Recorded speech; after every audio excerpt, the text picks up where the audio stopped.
Öz dərdimi danışmaq istədiyim insan da dərdliymiş. O da mənim kimi daşıyırmış çiyinlərində böyük bir yükü. Gecə olan kimi ağlayırmış mənim kimi hıçqıra-hıçqıra. Gözlərində mənim kimi bir işıq var. Sevdiyinin əksi var. Dedim danış dərdini, tök içindəki bütün dərdləri. Mən qulaq asaram.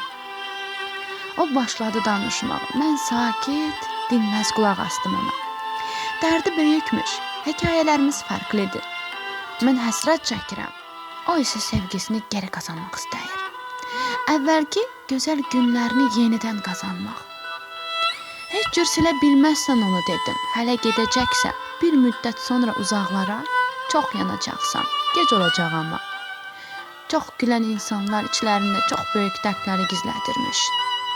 Biz ikimiz çox gülürük. Hətta çox danışırıq, amma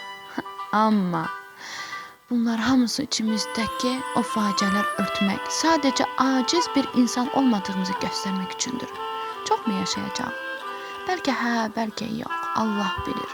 Amma yaşadığımız müddətdə sevgimizə sadiq qala bilin.